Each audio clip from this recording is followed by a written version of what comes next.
Number 1 ದಿನಪತ್ರಿಕೆ ವಿಜಯವಾಣಿಯಲ್ಲಿ ಪ್ರಕಟವಾಗಿರುವ ಈ ದಿನದ ಮಹತ್ವದ ಸುದ್ದಿಗಳನ್ನೊಮ್ಮೆ ನೋಡಿ ಬರೋಣ.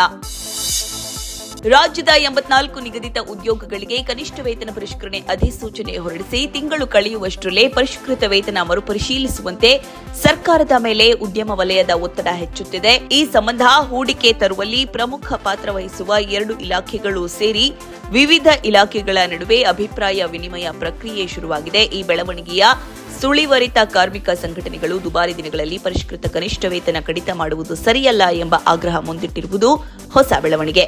ಈ ಸುದ್ದಿಗೆ ಮುಖಪುಟ ನೋಡಿ. ಮಹಾತ್ಮ ಗಾಂಧಿ ರಾಷ್ಟ್ರೀಯ ಗ್ರಾಮೀಣ ಉದ್ಯೋಗ ಖಾತ್ರಿ ಯೋಜನೆಗೆ ಬದಲಾಗಿ ಕೇಂದ್ರ ಸರ್ಕಾರ ಜಾರಿಗೆ ತಂದಿರುವ ನೂತನ ವಿಕಸಿತ ಭಾರತ್ ರೋಜ್ಗಾರ್ ಮತ್ತು ಆಜೀವಿಕಾ ಮಿಷನ್ ಕಾಯ್ದೆ 2025 ಬುಧವಾರ ದೇಶಾದ್ಯಂತ ಅಧಿಕೃತವಾಗಿ ಜಾರಿಗೆ ಬಂದಿದೆ. ಈ ಸುದ್ದಿಗೆ ಇಂದಿನ ಸಂಚಿಕೆ ಓದಿ.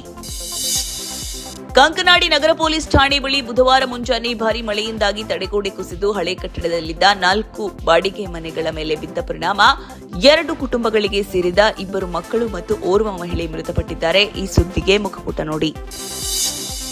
ಎಂಜಿನಿಯರಿಂಗ್ ಕೋರ್ಸ್ಗಳ ಪ್ರವೇಶದ ನಿರೀಕ್ಷೆಯಲ್ಲಿರುವ ವಿದ್ಯಾರ್ಥಿಗಳಿಗೆ ಸರ್ಕಾರ ಸಿಹಿ ಸುದ್ದಿ ನೀಡಿದೆ.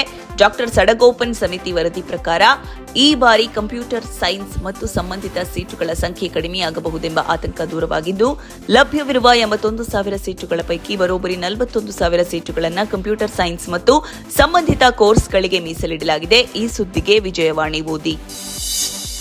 ರಾಜ್ಯ ಸರ್ಕಾರದ ಮಹತ್ವಾಕಾಂಕ್ಷಿ ಯೋಜನೆಗಳಲ್ಲೊಂದಾದ ಗೃಹ ಜ್ಯೋತಿ ಯೋಜನೆ ಪರಿಷ್ಕರಣೆ ಪ್ರಕ್ರಿಯೆ ಶುರುವಾಗಿದೆ.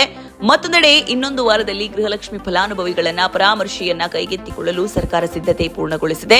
ಈ ಸುದ್ದಿಗೆ ಸಮಸ್ತ ಕರ್ನಾಟಕ ಪುಟ ನೋಡಿ. ಪಶ್ಚಿಮ ಏಷ್ಯಾದಲ್ಲಿನ ಉದ್ವಿಗ್ನ ಸ್ಥಿತಿ ಸುಧಾರಿಸುತ್ತಿರುವ ನಡುವೆಯೇ ಕೇಂದ್ರ ಸರ್ಕಾರ ವಾಣಿಜ್ಯ ಎಲ್ಪಿಜಿ ಸಿಲಿಂಡರ್ ದರವನ್ನು ₹183 ಕಡಿತಗೊಳಿಸಿದೆ. ಈ ಸುದ್ದಿಗೆ ಮನಿ ಮಾತು ನೋಡಿ. ಅಯೋಧ್ಯೆ ರಾಮ ಮಂದಿರ ದೇಣಿಗೆ ದುರ್ಬಳಕೆ ಪ್ರಕರಣದ ತನಿಖೆ ತೀವ್ರಗೊಂಡಿರುವಂತೆಯೇ ರೋಚಕ ಸಂಗತಿಗಳು ಒಂದೊಂದಾಗಿಯೇ ಹೊರಬರುತ್ತಿವೆ. ಈ ಸುದ್ದಿಗೆ ದೇಶ ವಿದೇಶ ಪುಟ ನೋಡಿ.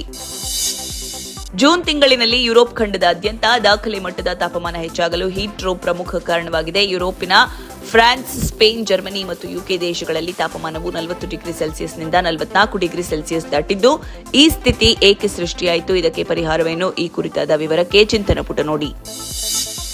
ಸ್ಟಾರ್ ಆಟಗಾರ ಹಾಗೂ ನಾಯಕ ಕೈಲಿಯಾನ್ ಎಂಬಾಪೆ ಸಿಡಿಸಿದ ಅವಳಿ ಗೋಲುಗಳ ನೆರವಿನಿಂದ ಹಾಲಿ ರನ್ನರ್-ಅಪ್ಸ್ ತಂಡ ಫಿಫಾ ವಿಶ್ವಕಪ್ 23ನೇ ಆವೃತ್ತಿಯ 32ರ ಘಟ್ಟದಲ್ಲಿ 3-0 ಅಂತರದಿಂದ ಸ್ವೀಡನ್ ಎದುರು ಗೆಲುವು ದಾಖಲಿಸಿತು. ಈ ಸುದ್ದಿಗೆ ಕ್ರೀಡಾಪುಟ ನೋಡಿ. ಬಹುನಿರೀಕ್ಷಿತ pan world Toxic the fairy tale for grown ups ಚಿತ್ರದ ಯಶ್ ಪಾತ್ರ ಪರಿಚಯಿಸಿರುವ ಟೀಸರ್ ಆಕ್ಷನ್ ಝಲಕ್ಗಳು ರಿಲೀಸ್ ಆಗಿತ್ತು. ಅದರ ಬೆನ್ನಲ್ಲೇ ಕಿಯಾರಾ ಅಡ್ವಾಣಿ, ಹುಮಾ ಖುರೇಶಿ, ತಾರಾ ಸುತಾರಿಯಾ, ನಯನತಾರಾ, ರುಕ್ಮಿಣಿ ವಸಂತ್ ಪಾತ್ರ ವಹಿಸಿರುವ ಪೋಸ್ಟರ್ ಬಿಡುಗಡೆ ಮಾಡಲಾಗಿತ್ತು. ಆದರೆ ಪಾತ್ರದ ಟೀಸರ್ ಬಿಡುಗಡೆ ಮಾಡಿರಲಿಲ್ಲ. ಹೀಗಾಗಿ ಈ 5 ಹೇಗೆ ಕಾಣಿಸಿಕೊಳ್ಳುತ್ತಾರೆ ಎಂಬ ಕುತೂಹಲ ಪ್ರೇಕ್ಷಕರಲ್ಲಿತ್ತು. ಇದೀಗ ಚಿತ್ರತಂಡವು ಲೇಡೀಸ್ ಅಂಡ್ ಲೇಡೀಸ್ ಎಂಬ ಹೊಸ ಟೀಸರ್ ಮೂಲಕ ಈ 5 ಪಾತ್ರದ ಸಣ್ಣ ಝಲಕ್ ಪರಿಚಯಿಸಿದೆ. ಈ ಸುದ್ದಿಗೆ ಉಲ್ಲಾಸ ನಮಸ್ತೆ ಬೆಂಗಳೂರು ನೋಡಿ. ಇವಿಷ್ಟೇ ಅಲ್ಲ, ಮುಂಜಾನೆ ಮಾತು, ಅಂತರಂಗ, ಭವಿಷ್ಯ, ಮನೋವಿಕಾಸದ ಕಾಲಂಗಳು, ಕ್ರೀಡೆ, ಸಿನಿಮಾ, ದೇಶ ವಿದೇಶಗಳ ಭರಪೂರ ಸುದ್ದಿಗಳ ವಿಶೇಷಗಳಿಗಾಗಿ ವಿಜಯವಾಣಿ ಓದಿ.